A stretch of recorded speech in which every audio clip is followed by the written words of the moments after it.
ጤና ይስጥልኝ። የዕለተ ረቡዕ ታኅሳስ 2018 ዓ.ም የዋዜማ ለቸኮለ አበይት ዜናዎቻችንን ይዘን ቀርበናል። ከዜናዎቹ ጋር ኢዮብ ተስፋዬ ነኝ። አብራችሁን ቆዩ።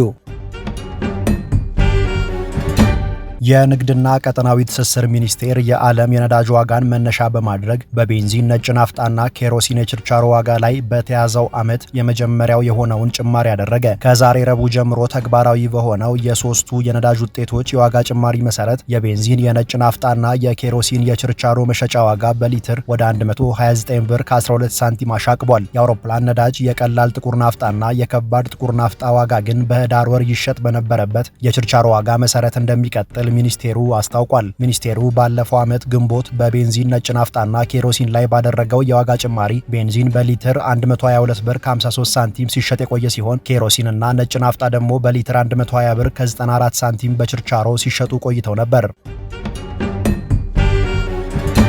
ኢትዮጵያ በዘንድሮ የአውሮፓውያን ዓመት የዓለም አቀፉ የድንበር የለሽ ጋዜጠኞች ቡድን የዓለም የፕሬስ ነጻነት ምዘና በጣም አሳሳቢ ወደ ተባለው ምድብ ገባች። ኢትዮጵያ በዘንድሮ የፕሬስ ነጻነት ምዘና ከመቶ ከተያዘው ነጥብ 36.92 ነጥብ በማግኘት ከ180 ሀገራት 145ኛ ደረጃ ላይ ተቀምጣለች። አገሪቱ ባለፈው ዓመት በፕሬስ ነጻነት ምዘና ከዓለም ሀገራት 141ኛ ደረጃ ተሰጥቷት የነበረ ሲሆን ከአምናው አንጻር ዘንድሮ በ4 ደረጃዎች ወደ ታች ተንሸራታለች። በዘንድሮ ምዘና ከ5 አመልካቾች በጸጥታ አመልካች ኢትዮጵያ ያገኘችው ዝቅተኛውን 157ኛ ደረጃ ሲሆን በማህበራዊ አመልካች ደግሞ 146ኛ እንዲሁም በፖለቲካ አመልካች 139ኛ ደረጃን ይዛለች። ድርጅቱ ሰሞኑን ባወጣው የዘንድሮ የአውሮፓውያን ዓመት የዓለም ሀገራት የፕሬስ ምዘና ሪፖርቱ ኢትዮጵያ ባለፉት ዓመታት በፕሬስ ነጻነት ያስገኘቻቸው እመርታዎች ተቀልብሰዋል ብሏል። በኦሮሚያ ክልል ምዕራብ ሸዋ ዞን የኤጀር ሰለፎ ወረዳ አቃቤ ሕግ የሆኑት ሽብሩ ጉታ ከትላንት በስቲያ ሰኞ ኅዳር 29 በታጣቂዎች ታግተው እንደተወሰዱ የኦሮሚያ ክልል አቃቢያን ሕግ ማህበር ዛሬ ባሰራጨው መረጃ አስታውቋል። አቃቤ ሕጉ በዕለቱ ከቱሉ ቦሎ ከተማ ወደ ስራ ቦታቸው ጊንጪ ከተማ በተሽከርካሪ በመመለስ ላይ ሳሉ በታጠቁ ኃይሎች ታፍነው መወሰዳቸውን እንዳረጋገጠ ማህበሩ ጠቁሟል። አቃቤ ሕግ ሽብሩ ማየት የተሳናቸው መሆናቸውን የጠቀሰው ማህበሩ በአቃቤ ሕጉ ላይ የተፈጸመው እገታ በሕግም ሆነ በሞራል አስነዋሪና ተቀባይነት የሌለው ድርጊት ነው በማለት ኮንኗል። አቃቤ ሕግ ሽብሩን ያገተ አካል በአስቸኳይ እንዲለቃቸው ማህበሩ የጠየቀ ሲሆን ከቅርብ ጊዜያት ወዲህ በክልሉ አቃቢያን ሕግ ላይ ታጣቂዎች እየፈጸሟቸው ያሉት የእገታ ድርጊቶች እንዲቆሙ አሳስቧል። ባለፈው ኅዳር 17 2018 ዓ.ም ወደ ምስራቅ ወለጋ ዞን ለስራ ሲያቀኑ በታጣቂዎች ታግተው ከነበሩ የክልሉ ጠቅላይ ፍርድ ቤት 3 አቃቢያን ሕግ መካከል አንዱ ህይወታቸው ሲያልፍ፣ ሁለቱ ከቀናት በፊት ተለቀው ወደ ቤተሰቦቻቸው መመለሳቸው ይታወሳል።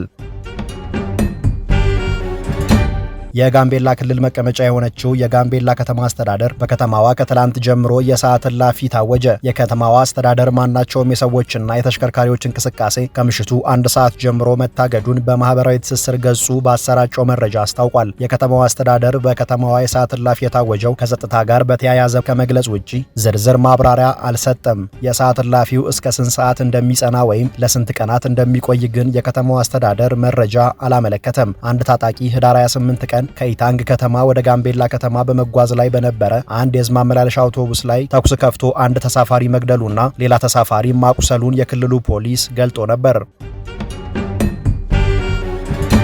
የኢትዮጵያ ቡናና ሻይ ባለስልጣን ከጀርመኑ GIZ እና ከዓለም አቀፉ መንግስታዊ ካልሆነ ኬር ኢትዮጵያ የተባለ ድርጅት ጋር በመተባበር በቡና እርሻዎችና በቡና የምርት ሰንሰለት ውስጥ የህፃናት ጉልበት ብዝበዛን ለማስቀረት የሚያስችል የ5 ዓመት ብሔራዊ ስትራቴጂ ትላንት ይፋ አድርጓል። መንግስት ማናቸውንም የህፃናት ጉልበት ብዝበዛ በተያዘው የፈረንጆች ዓመት ለማስቀረት ቀደም ሲል እቅድ ይዞ ነበር። የባለስልጣኑ ምክትል ዳይሬክተር ታጋይ ኑሩ የህፃናት ጉልበት ብዝበዛ በአገሪቱ ውስጥ በተለይ በቡና ልማት ዘርፍ እጅግ አሳሳቢ ሆኖ መቀጠሉን ገልጸው ሆኖም ችግሩ ከደህንነትና ከትምህርት ጦት ጋር የተያያዘ መሆኑን ጠቁመዋል። አዲሱ የባለስልጣኑ ስትራቴጂ ለኢኮኖሚ፣ ለባህላዊ፣ ለማህበራዊና ለፖለቲካዊ ችግሮች እንዲሁም ለግጭቶች ትኩረት የሚሰጥ ሲሆን በዘርፉ ውስጥ የሚታየውን የህፃናት ጉልበት ብዝበዛ ለመቀነስ የህግና ቁጥጥር ስርዓቶችን ማጠናከር እንዲሁም የትምህርት ተደራሽነትን ማስፋትን ጨምሮ የተለያዩ ስልቶችን የቀየሰ ነው። የኢትዮጵያ ሰብአዊ መብቶች ኮሚሽን የሚድሮክ አካል በሆነው ሆራይዘን ፕላንቴሽን የተባለ ኩባንያ በኦሮሚያ ክልል ጅማ ዞን በሚያለማው ግዙፍ የቡና እርሻ ውስጥ ይካሄድ የነበረው የህፃናት ጉልበት ብዝበዛ መቆሙን ባለፈው ዓመት ሐምሌ ባወጣው የ2017 ዓ.ም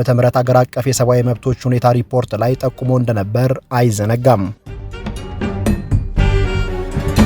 አሜሪካ ለሱዳን ፈጥኖ ደራሽ ኃይል ድጋፍ ያደርጋሉ ባለቻቸው 4 ኮሎምቢያውያን ግለሰቦችና 4 ኩባንያዎች ላይ ማዕቀብ ጣለች። ግለሰቦቹና ኩባንያዎቹ ለሱዳን ፈጥኖ ደራሽ ኃይል ሕጻናትን ጨምሮ ቅጥረኛ ተዋጊዎችን በመመልመልና በማሰልጠን የሚሳተፉ ናቸው። ባለፈው ዓመት መስከረም ወር ብቻ 100 ኮሎምቢያውያን የቀድሞ ወታደሮች ለፈጥኖ ደራሹ ኃይል ለመዋጋት ሱዳን መግባታቸውን የገለጠችው አሜሪካ ቅጥረኞቹ በካርቱም በዳርፉሯ ኤልፋሸር እና በኢትዮጵያ ድንበር በሚገኘው ኮርዶፋን ግዛት በፈጥኖ ደራሹ ኃይልና በሱዳን ጦር ሰራዊት መካከል በተደረጉ ውጊያዎች መሳተፋቸውን ጠቅሳለች። በኮሎምቢያውያን ቅጥረኞች ምልመላ ይሳተፋሉ ከተባሉት መካከል አንደኛው ተቀማጭነቱ የተባበሩት አረብ ኤምሬቶች ውስጥ ነው ተብሏል። ማዕቀቡ ግለሰቦቹና ኩባንያዎቹ አሜሪካ ውስጥ ወይም በአሜሪካዊ ዜጋ ቁጥጥር ውስጥ የሚገኝ ማናቸውንም ንብረት ወይም ገንዘብ እንዳያንቀሳቅሱ ያግዳል። አሜሪካ ለሱዳን ተፋላሚ ወገኖች ወታደራዊና የገንዘብ ድጋፍ የሚያደርጉ አገራት ከድርጊታቸው እንዲቆጠቡም ጠይቃለች። ለዕለቱ የያዝናቸው መረጃዎቻችን እነዚህ ነበሩ። ተጨማሪ የዋዜማ ዜናዎችንና መረጃዎችን ዋዜማ ሬዲዮ ብላችሁ በማህበራዊ ገጾቻችን ማግኘት ትችላላችሁ። ጤና ይስጥልኝ።